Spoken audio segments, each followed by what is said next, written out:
Sanibonani ninjani, sithemba ukuthi niyaphila. Please make sure you subscribe and you press like and you engage on the content. So it turns out ukuthi the killers or the murderers of Olarado's Mongale ugelelwe nje silokhu sikhuluma ngaye njengamanje ubulawe lapha eGoli kodwa ke ababulali bakhe bagcina betholwe lapha eThekwini, omunye ecashile eManzimtoti, omunye ke namanje ke usadla kuthiwani usagcwela amathafa kodwa ufezile ke yena uzinikelile kwathiwa akusiyena kwase ukuthi uphila ke yena ke wabe eyadutshulwa eyashonwa ke elwa namaphoyisa. Sekufike abantu ubongani Mthimkhulu ke uyena ke lo suspect number 3 kodwa yena ke ongakatholakali okusotholakala ukuthi usagcwela amathafa ke lo munye ke umkhwanazi ke obesiyami alive emva kokuthi behambile bathola imoto ihleli ePenelbita inamachaphazelo egazi. Kwaseke uLarado ke uyena ke logelelo owabulawa eGoli. Turns out ukuthi wahlangana nalanto besilisa emall eBloemfontein nje 5 days later ke waseke beplana idate ukuthi kuhlangane ilapho ke kanti ke bazomenza khona isilo sengubo. Sesitholile ukuthi laba abafana bebengaqala ukuyenza le ndinto abebejwayele ukuthi bahambe baye emadolobheni bese behlangana namantombazana amahle bese beyawalinga or something like that. Banawo amacala amaningi nje avuliwe kidnap. Omunye ke futhi obuvulela icala nesimangala kakhulu uThuli Dlamuka. uThuli Dlamuka, she's a comedian, she's a content creator, uhlala khona lapha eThekwini kwamasho. Utheke uThuli mangabe bona ke lento yenzakalile wase ba triggered, wasesuka lapho ke wasesho istory sakhe. Uyasho ukuthi ngelinye ilanga sometime last year esanda kuthenga imoto wahlangana nalaba bulali laba emole waseke kwabehamba nomngani wakhe wasiya baseke kuthi kwaba into sa date nyana ke uthi nangempela kabahamba uthi ke wathi mangabe behamba nabo baqala babashaya emotweni.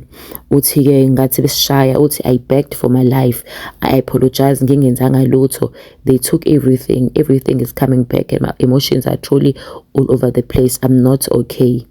Uthuli, the murderer made me made me cut my hair because it was so damaged ngoba wayezihlephula pulling me by my hair the whole ride, which was over 2 hours. They threw us in a ditch afterwards. I knew it in me that their days will come and I'm really here for it. My Olo spirit continue to fight. I'm always paranoid. They broke me, slept in my mom's bed for over a month. Those guys traumatized me so much. Till this day I'm healing for what they put me through. Justice will be served even for us who don't speak up. And I dreamed of the incident the other day happening again 2 weeks later before Olarado's incident. Dlamuka ke wasiyaveza la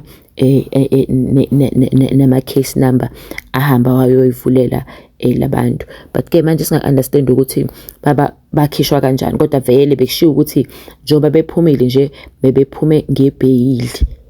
Guys, eSouth Africa kunjani kanti? Umkhipha kanjani umuntu ngebail nama kidnapping cases? But ikusashito encane ngoba phela eSouth Africa ngisho uleyiphile uyakhishwa. Ngisho ubulela umuntu uyakhishwa. Uthuli ke uyashola ukuthi cha ijustice ke uyakholela ukuthi uzosave, kusho ukuthi nje manje eseshonile lo uzifila esafe and ufila ejabulile ngoba yasho ukuthi engathi umthetho waseSouth Africa wabafaila ngoba unalo icala ane case number yonke into kodwa amaphoyisa azange enze okukhulu wezwa sekuthiwe cha siphelile. Akuyena ukuthuli yedwa ke qhamuke nalo ubufakazi kukhona nami amantombazana abarecognizeile labafana athi bayabazi.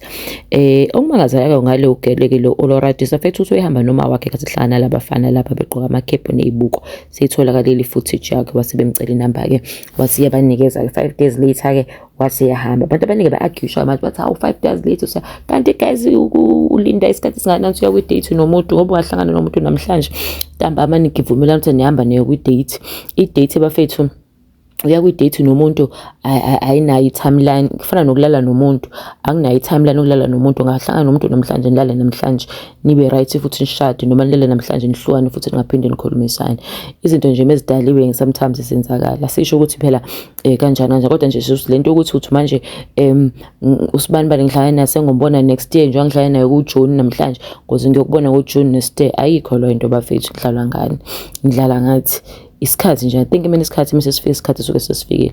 So-ke sithi justice for the other ladies who went through this. Ubongani Mthimkhulu kusesemgaqweni, akakatholakali, usesekubhaceni, kodwa umngani wakhe-ke ake athiwa ubhozo ugcwele ama-ayisi njengamanje. Sithi-ke noThuli lo Dlamuka engathi-ke Nkosi yami naye bandla angajabula ngosekwenzakalile njengoba ayitholi justice. Umoya wakhe uthi ukuba ngcono mesazi ukuthi lo muntu wamgila kanje akasekho emhlabeni. Akachazanga ukuthula ukuthi wahlangana kanjani nalamadoda.